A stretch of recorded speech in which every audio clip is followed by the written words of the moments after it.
Selanjutnya Yohanes bersaksi katanya. Jadi ini anak domba Allah tadi kan. Tapi ayatnya nggak selesai sampai di sini.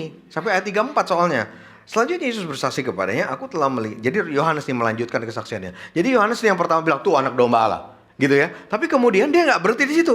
Jadi dia lanjutkan lagi. Selanjutnya Yohanes bersaksi, aku telah melihat roh turun dari langit seperti merpati. Dan roh Tuhan itu turun tinggal di atas anak domba Allah itu.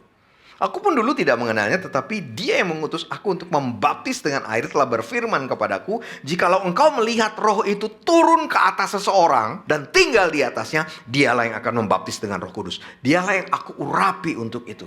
Yesus, anak domba Allah. Dari pernyataan Yohanes ini, Yohanes melanjutkan lebih jauh lagi, bahwa anak domba Allah itu juga diurapi menjadi Mesias, menjadi juru selamat.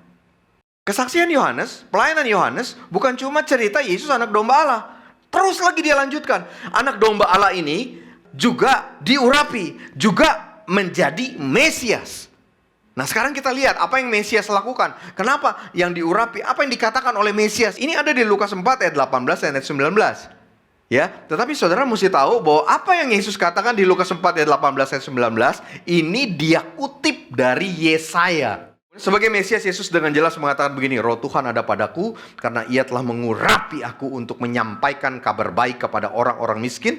Ia telah mengutus aku untuk memberitakan pembebasan kepada orang-orang tawanan dan penglihatan bagi orang-orang buta, untuk membebaskan orang-orang yang tertindas, untuk memberitakan tahun rahmat Tuhan telah datang. Nah, yang diucapkan Yesus dia kutip dari Yesaya pasal 61. Jadi apa bedanya waktu Yesaya mengucapkan itu ribuan tahun yang lalu?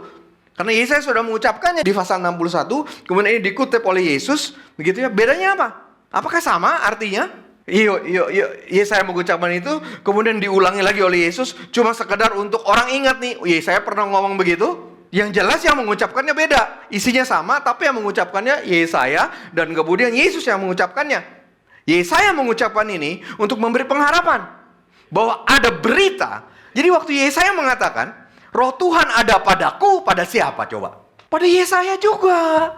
Jadi ini juga ada pada Yesaya. Roh Tuhan itu ada pada Yesaya. Dan ia telah mengurapi aku, ia telah mengurapi Yesaya untuk menyampaikan kabar baik. Ia telah mengutus aku untuk memberitakan, untuk memberitakan pembebasan, penglihatan, membebaskan orang-orang yang tertindas, untuk memberitakan tahun rahmat Tuhan. Jadi Yesaya sebagai orang yang diurapi Tuhan waktu itu datang mengucapkan sebagai berita yang dia berikan. Kemudian dikutip Yesus kan? Semua sama dikutip Yesus sampai kata-kata Yesus bilang begini. Lalu ia mulai mengajar mereka, ayat 21. Katanya, pada hari ini genaplah nas ini sewaktu kamu mendengarnya. Itu bedanya yang disampaikan Yesaya dengan yang disampaikan Yesus. Yang disampaikan Yesaya adalah berita bahwa ada kabar baik bagi orang miskin, ada pembebasan kepada orang tahanan, ada penglihatan bagi orang buta, ada pembebasan bagi orang-orang tertindas. Apakah ini terjadi di zaman Yesaya? Tidak. Cuma berita yang disampaikan ini akan terjadi. Dan ini dikutip oleh Yesus. Dan Yesus juga katakan, ini kabar ini, aku diurapi untuk menyampaikan kabar ini. Tetapi bedanya aku sama Yesaya yang dulu, begitu ya. Dulu Yesaya itu cuma nabi biasa. Nanti saudara akan lihat bahwa aku ini anak Allah. Begitu aku bukan cuma kasih berita. Aku membuat ini terjadi, tergenapi di dalam kehidupan kamu. Mulai sekarang saat kamu mendengar dan ke depannya, ini termanifestasi di dalam hidup kamu. Jadi bukan cuma deklarasi yang Tuhan berikan. Yang disampaikan oleh Yesaya dengan Yesus adalah Yesaya menyampaikan berita, Yesus menyampaikan berita dan manifestasinya. Karena setelah itu Yesus menyembuhkan penyakit kan?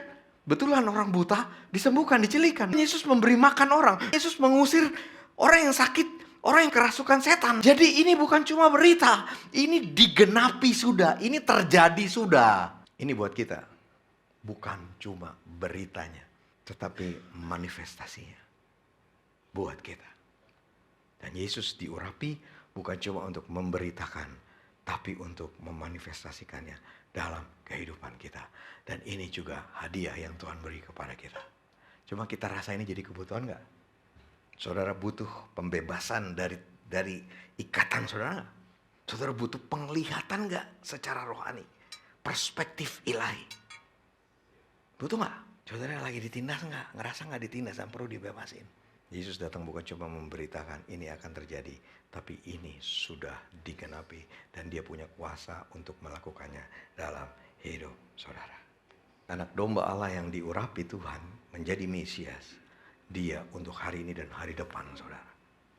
Karena memberitakan tahun rahmat Tuhan sudah datang. Dan itu yang Tuhan sediakan buat saudara. Tahun depan. Tahun-tahun di depan. Yang penuh dengan rahmat. Yang penuh dengan kemurahan Tuhan buat saudara. Itu juga hadiah Tuhan bagi saudara. Karena ayat 34, aku telah melihatnya dan memberi kesaksian. Ia inilah anak Allah. Anak domba Allah ini adalah anak Allah. Mesias ini adalah anak Allah. Nah, dia akan melakukannya. Dia siap untuk melakukannya. Dan dia mau berikan ini kepada saudara. Untuk ini tuh dia mesti jadi anak domba dulu. Dia udah lakukan loh.